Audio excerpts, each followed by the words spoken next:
Bonjour à toutes et à tous et bienvenue sur Historia. Donc aujourd'hui on va se retrouver pour voir un sujet de l'Antiquité qui est bien évidemment la Rome antique, comme vous pouvez le voir avec ce si sympathique légionnaire sur le côté. Donc la vidéo va commencer dans quelques instants, n'hésitez pas à vous abonner à la chaîne et à liker, ça fait toujours plaisir. Et on va commencer tout de suite. Donc le premier thème que nous allons aborder, c'est Rome et les Romains. On ne va pas commencer par les conquêtes parce que quand on dit Rome antique, on pense déjà à Jules César et à tous les empereurs qui se sont succédés. Mais on va commencer par Rome et les Romains parce que c'est un thème qui est un peu moins abordé, sauf dans les cours d'histoire, mais qui est moins connu parce que est-ce que vous savez exactement comment est construite une ville romaine? Eh bien non, eh bien c'est ce que nous allons savoir maintenant. Donc, construction et disposition des villes romaines. La construction d'une ville romaine, c'est évidemment un acte politique, mais aussi un acte religieux. La fondation d'une ville romaine se déroule selon des rites bien précis. Pas question de mettre la charrue avant les bœufs. Il faut tout d'abord sélectionner le terrain où se dressera la ville. Des augures, donc c'est des sortes de prêtres, observent des signes dans le ciel afin de repérer un lieu ayant une protection divine. Souvent, ça peut être des oiseaux, par exemple, vous connaissez l'histoire de Romulus et Rémus, Romulus avait vu plus d'oiseaux dans le ciel que son frère Rémus. Donc ce lieu a une protection divine. Lorsque ces signes apparaissent, l'emplacement de la future ville est choisi à l'endroit où ils se seront manifestés. Les dieux sont censés assurer la future protection de la ville. En tout cas, certains dieux peuvent éventuellement sont une cité rivale de cette cité, mais il y aura toujours des dieux pour protéger la ville. Les limites de la ville sont alors tracées avec une charrue. Donc ce rite nous rappelle bien évidemment à la fondation de Rome. Romulus qui tenait une charrue pour tracer le sillon délimitant sa cité. Ça c'est plutôt connu pour ceux qui connaissent l'histoire de la fondation de Rome. Donc les limites de la ville forment le Pomoerium. Donc là, ça a été creusé à la charrue de base. Après, ça c'est le Pomoerium de Rome. Donc après, il a été bien évidemment élargi et consolidé avec des murs de pierre sur les côtés.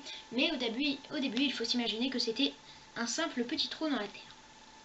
Donc le Pomoerium marque l'emplacement des futurs murs de la ville. Ne pas respecter ses frontières est un sacrilège. Tout ce qui rappelle la mort est banni de son enceinte. Le champ de Mars, donc le champ de Mars, c'est le champ où s'entraînent les soldats à manœuvrer, à se mettre en tortue, en triangle, etc. Les cimetières aussi sont généralement situés en dehors de la ville.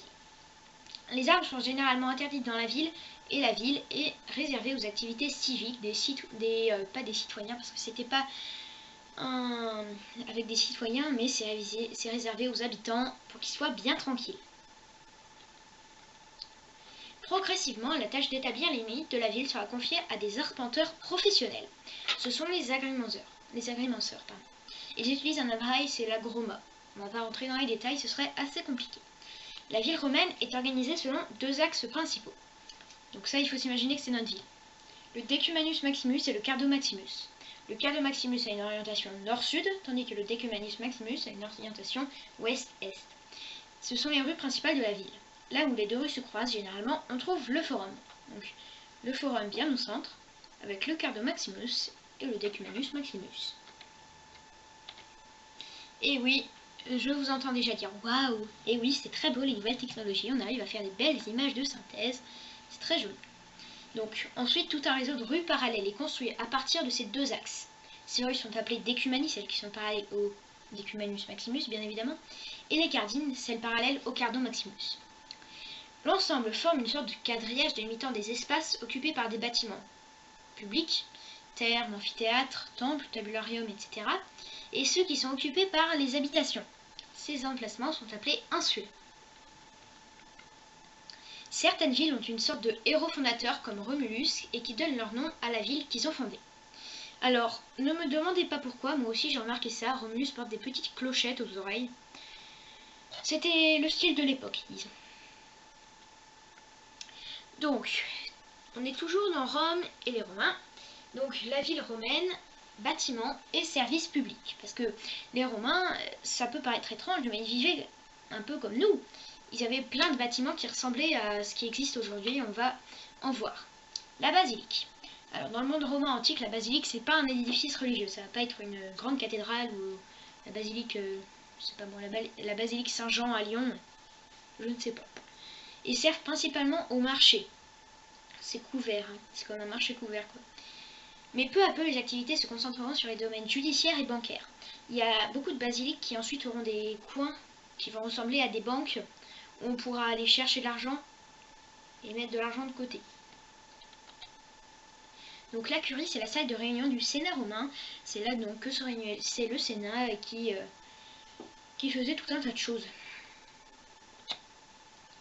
Donc le trésor, donc les bureaux du trésor sont installés sur le forum, c'est l'endroit où est entreposé tout le trésor de Rome. Je suis désolée, mais je n'ai pas trouvé de photos du trésor de Rome. Je n'ai pas pris la peine d'aller me déplacer à Rome, je suis désolée. Mais imaginez-vous un bâtiment avec dedans une salle remplie de trésors. Donc les thermes, ce sont des établissements publics de bains. Ils sont toujours des petites... du carrelage. Enfin, d'ailleurs c'est des mosaïques. Donc ils comportent plusieurs salles. Le frigidarium, c'est la salle froide. Le tepidarium, c'est la salle tiède. Et le caldarium, salle chaude.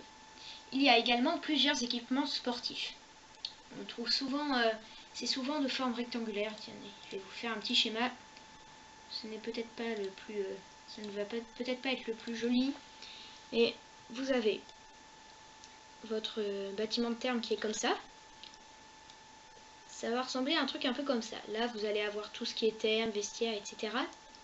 Puis, au centre, là, vous allez avoir une sorte d'espace végétation où dessus on pourra s'entraîner. Souvent, il y avait des pistes d'athlétisme, des trucs comme ça pour que les gens puissent aller y faire du sport. Ça équivaut à la piscine avec le gymnase à côté. Donc le théâtre, il est construit en demi-cercle. Donc le théâtre, il est dédié bien au théâtre. Il se caractérise par une scène et d'un mur de scène. Un mur de scène, c'est cette partie-là derrière, là, tout ça là. Je vais enlever mon stylet, je crois que je vais faire des catastrophes. Et contrairement au théâtre grec, il ne se construit pas à d'autres collines. Je vais reprendre mon stylet en fait. Parce qu'en fait, le théâtre grec, vous avez une colline comme ça. Souvent d'ailleurs, en haut il y a l'acropole. Pour ça, il faut voir la vidéo sur les Grecs. Et il faisait quelque chose un peu comme ça. Pour que là, il y a les gradins. Comme ça, ils n'ont pas besoin de construire sur un truc qui est comme ça. Ils n'ont pas besoin de construire la partie ici pour mettre les gradins. Excusez-moi, je sais, je dessine très mal et je ne m'applique pas. Donc l'amphithéâtre, ça c'est le Colisée à Rome, que vous devez sûrement connaître. À ne pas confondre avec le théâtre. Même s'il ne ressemble pas de forme, il se ressemble en nom. Contrairement au théâtre, il est construit en cercle complet. Il est aménagé pour le spectacle de gladiateurs, les animaux sauvages, tout ça. Donc, j'ai un documentaire justement sur le Colisée. Et il y a plein de petites choses intéressantes. Et entre autres, il faut savoir qu'avant, il faisait des... Il y a une partie sur votre Colisée, comme ça. Voilà. Ça, c'est la partie ici. Vous avez toujours une partie sous la Seine où il y a des sortes de murs. Avant, c'était creux. Avant, il n'y avait pas les murs. Ensuite, ils ont été construits. Et on a posé une sorte de truc comme ça pour que la Seine soit un peu plus haute. Mais avant, quand il y avait cet espace-là, et là-dedans, du coup, maintenant, avant, ils mettaient les bestiaux. Maintenant, avant, ils mettaient de la flotte là-dedans. Et ils faisaient parfois des batailles navales. Je sais, c'est étrange. Donc le cirque, c'est encore un lieu de spectacle. C'est une piste rectangulaire, comme vous pouvez le voir ici, et qui accueille les courses de chars. Alors oui, encore des nouvelles technologies, ça c'est sur Google Maps, une image de synthèse, comme quoi c'est beau les nouvelles technologies. Les temples sont des édifices sacrés. La ville romaine en comprend souvent plusieurs dédiés à des dieux particuliers. Il y en a toujours un sur le forum. Chaque temple est dédié à un dieu particulier. Les dieux romains. Alors, il faut savoir que les Romains n'ont pas les mêmes dieux que les Grecs.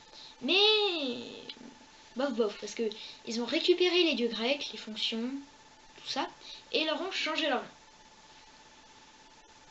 Donc, alors là, on va voir un petit tableau que je vais merveilleusement bien vous raconter. Donc, Jupiter, comme vous pouvez le voir, il s'écrit avec... je vais mettre en stylet, ce sera mieux. Oh. Jupiter, comme vous pouvez le voir, en latin, il s'écrivait avec 2 P. Seulement que chez nous, il s'écrivait avec un seul P. Donc c'est le dieu du ciel et de la foudre, et c'est aussi le dieu des dieux. C'est le chef. Et là, Junon, elle est appelée Juno. Eh ben oui, elle est appelée Juno, je sais. C'est pas très joli, Juno. Mais bon, écoutez, tous les noms sont dans la nature. Donc, c'est la déesse du mariage et de la fécondité. Minerve, eh bien chez les Romains, on l'appelait Minerva. C'est du latin. C'est la déesse de la sagesse, de l'intelligence et des savoirs. Apollon, il s'appelait Apollo. Je sais, ça ressemble à Apollo 13, mais bon, qu'est-ce que vous dites? Donc Apollon, c'est le dieu du soleil et des arts. Il faut dire qu'avant, bon, c'est compliqué, on va pas rentrer dans les détails. Diane, elle était appelée Diana. Ça fait un peu princesse, mais bon. Donc c'est la déesse de la chasse et de la lune. Mercure. Mercurius, franchement. C'est le messager des dieux et le dieu des voyageurs. Vulcain, Vulcanus. J'aurais pas dû souligner ça, quoi. Ça fait un peu... Bon. C'est le dieu du feu destructeur. Vesta s'appelle Vesta aussi. C'est la déesse du foyer. Mars, c'est facile. C'est le dieu de la guerre. Il était très adoré chez les Romains. Allez savoir pourquoi. Vénus, on l'appelait Vénus. C'est la déesse de l'amour et de la beauté. Bacchus, c'est le dieu du vin. Pluton, alors on l'appelait Pluto. Je sais, ça vous fait penser à un petit chien comme ça, avec des oreilles qui tombent, et qui est un héros de dessin animé.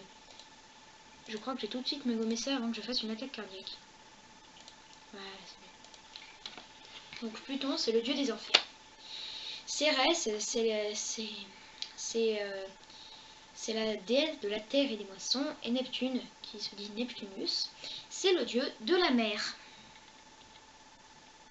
Donc on va passer au chapitre que vous attendiez tellement, le chapitre 2, sur Rome, un grand et puissant empire. Le chapitre sera un petit peu plus court parce que vous en connaissez sûrement déjà beaucoup et on ne va pas trop rentrer dans les détails. Donc en 52 avant Jésus-Christ, toute la Gaule était conquise. Toute? Non, un petit village d'irréductibles résistait encore et toujours à l'envahisseur. Ça c'est dans vos rêves les enfants, c'est dans vos rêves. Toute la Gaule était conquise. Merci. Donc, nous allons revenir de loin au deuxième siècle. Non, en fait, on va commencer par l'empereur. À la mort d'Auguste, vous avez vu, c'est tout le territoire en jaune. C'est énorme. Acquise après le 1er siècle, on rajoute toutes celles, tout à part celle-là, là, et celle-là. Et après le 2e siècle, constatez un petit peu la taille de cet empire. C'est ce qu'on appelle un empire avec un grand E.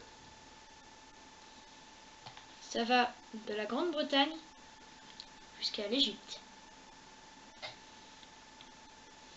Donc Jules César. Eh bien oui, Jules César, c'est quelqu'un que vous connaissez sûrement, c'est Caius Julius Caesar, plus connu sous le nom français de Jules César. Il a commencé sa carrière comme un simple soldat dans l'armée romaine. Puis au fil des années, il a gagné en popularité et s'est fait élire consul. Consul, ça équivaut à peu près au président de la République. Donc il a conquéri la Gaule, entre autres. Presque tous les Romains l'adoraient, et comme il a dit avant de franchir le Rubicon, qu'il était d'ailleurs interdit de franchir avec une armée, à la Jacta Est, le sort en est jeté. Cette phrase restera une de ses plus célèbres. Donc comme j'ai dit, les Romains l'adoraient. Souvent, il a dit, en tout cas dans le livre La guerre des Gaules, il a souvent dit que si vous voulez venir, vous partez avec moi, si vous ne voulez pas venir, vous restez là. Et à chaque fois, il y avait tout le monde qui partait. Donc allez savoir pourquoi, la nature est bien faite. Voilà. Donc un petit légionnaire romain dans Astérix, vous connaissez sûrement. Jules César, eh bien, il adorait les jeux du cirque. Et puis, il adorait faire plaisir au peuple. Donc, les jeux, c'était l'événement idéal. Il en organisait donc de gigantesques avec des spectacles de gladiateurs, souvent à mort, des animaux sauvages qui étaient lâchés dans l'arène, des courses de chars, ça c'était dans les cirques. et tout un tas d'autres choses. Parfois c'était des batailles navales. Enfin bon. Donc les soldats de l'armée romaine. Donc le légionnaire, c'est normal. Quand on rentre dans l'armée, on est légionnaire. Ensuite, ils peuvent devenir décurions, puis centurions, puis préfet des Gaules par exemple, puis consul. Consul, ça n'arrivait pas trop en fait, parce qu'ils étaient rarement bons. L'armement du légionnaire romain. Donc son casque, ça s'appelle un galéa. Il a un pilum, donc un pilum c'est un javelot. L'armure de plaque de fer qu'il a, le gros truc, ça s'appelle la lorica segmentata. Le balteus, c'est le baudrier. Le gladius, le glaive. Le cingulum, c'est la ceinture, désolé, j'ai pas encore fait de latin. La tunica, c'est la tunique. Le scutum, c'est le bouclier. Et les caligas, c'est les chauves sandales. D'ailleurs, il faut savoir que parfois Jules César se faisait appeler Caligula. Bon. Donc merci pour votre vidéo. Je vous remercie vraiment de l'avoir regardé. N'hésitez pas à vous abonner, à lâcher le petit like, ça fait toujours plaisir. Et à bientôt sur Historia les copains.